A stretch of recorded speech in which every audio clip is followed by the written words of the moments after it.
Si Ma'am Jade ang amo ko ngayon. Hindi! Nagpapanggap si Olive na siya si Jade! Wala akong pakialam keso si Ma'am Olive o si Ma'am Jade ang amo ko. Asawa ko! Halika na! May dumukot daw po kay nanay eh. Sino yun?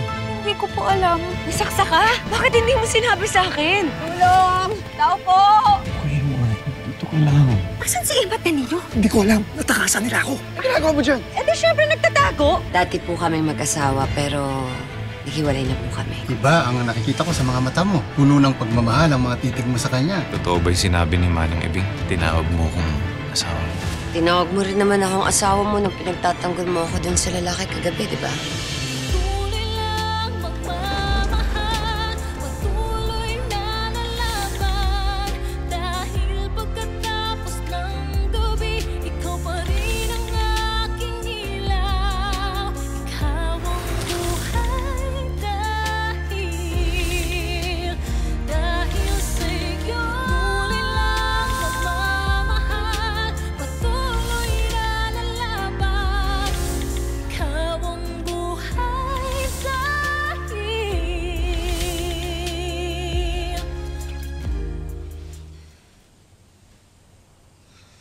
Sa totoo lang, naiinggit ako sa kanila.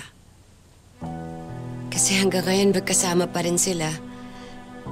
Sigurado ako na ang dami na rin nilang pinagdaanan sa buhay nila. Pero hindi sila sumuko. Hindi gaya natin.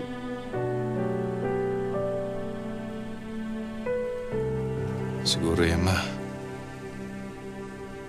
Sobra lang ako nasaktan. Dahil iniwan mo kami. Hindi ba kayo yung nang iwan sa akin sa mental hospital? Araw-araw, nagdadasal ako na sana paniwalaan niyo ako. Na sana ilabas niyo ako sa lugar na yun. Na sana maniwala kayo sa akin na may kinalaman si Jade sa nangyari sa akin. Danilo, kung ayaw mo pa rin maniwala, ayos lang. Si Logan, siya yung tumulong sa akin nung nakatakas ako sa mental hospital.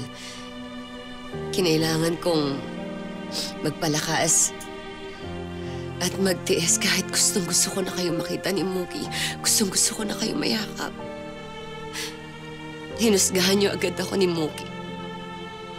Hindi niyo ako pinakinggan. Tinaboy niyo ako. Sana nakapagpaliwanag ako kung ano yung totoong nangyari sa akin. Pero pinagdamot niyo sa akin yun. Galit kayo ni Mookie sa akin dahil sa bintang niyong merong namamagitan sa amin ni Logan. Kahit wala. Sinasabi niyo na pinagpalit ko kayo kay Logan. Pero yung totoo, pinagpalit niyo ako kay Jade. Ano sa tingin niyo yung mararamdaman ko dun? Naisip niyo ba kung gaano kasakit sa akin yun?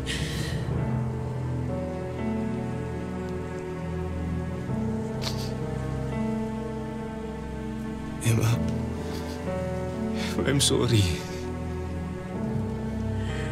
Puro nadala lang ako ng naggalit na selos. Dahil hindi ko kaya makita ka may kapiling ng ibang lalaki.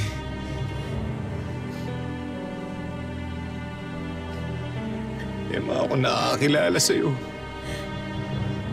Sa'yo dapat ako maniwala. Ako dapat yung pader na masasandalan mo, pero ano ginawa ko? Pinabayaan kita. Kaya sana, Emma, mapatawad mo ko.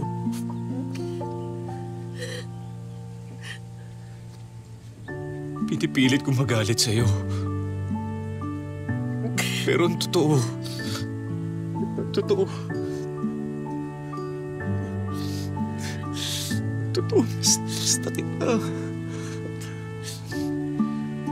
Walang gabi na hindi ako umaasa na sana ikaw ang nasa tabi ko.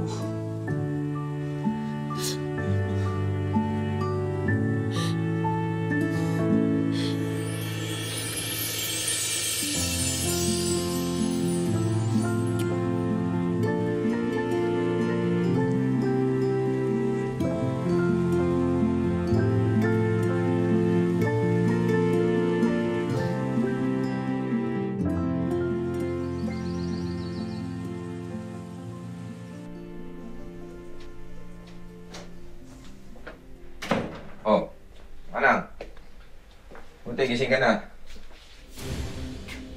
Ano lang? Huwag gusto almusal. Tatanong lang naman kita eh. Gusto mo almusal? Sabi mo sa akin, anong balita kay Emma? Emma. Almusal, Emma?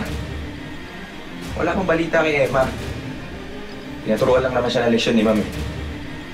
Salamat ka, hindi siya namatay nung una. Yung bunso mo naman kasi. Laging ginagalit si Ma'am Jade. Olive. Olive ang pangalan niya. Hindi masama si Jade, kagaya ng amo mo. O sige na.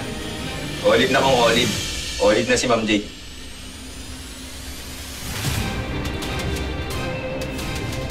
Parang ewan.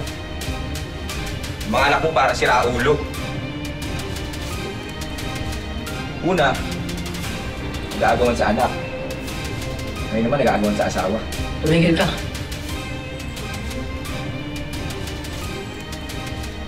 Papasalamat na lang na hindi totoong patay si Emma tulad na sinabi ni Olive.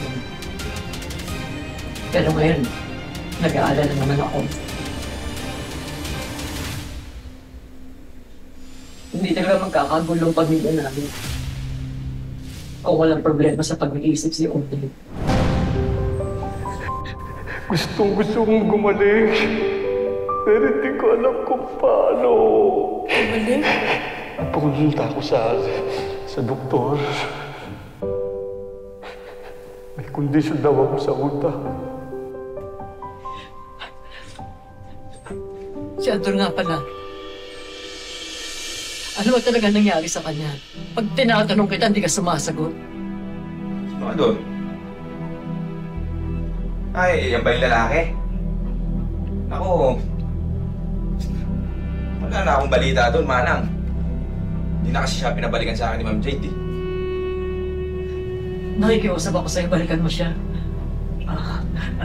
Gusto ko makasiguro na maayos ang lagay niya. Hindi ko na maalala yung tsura ng Manang. Tsaka, malamang patay na yun. Di ba nabaril ko yun? Pakailamero kasi. Demonyo ka rin katulad ng amo mo. Mga wala kayong konsensya. Konsensya. Dahil mo sinasabi, Manang eh. Hindi ba tinatanong na naman kita kung gusto mong almusal? Kung ayaw mo sabihin, eh di wag. Pagkain na lang ako ng kahit na ano, ha? Kainin mo.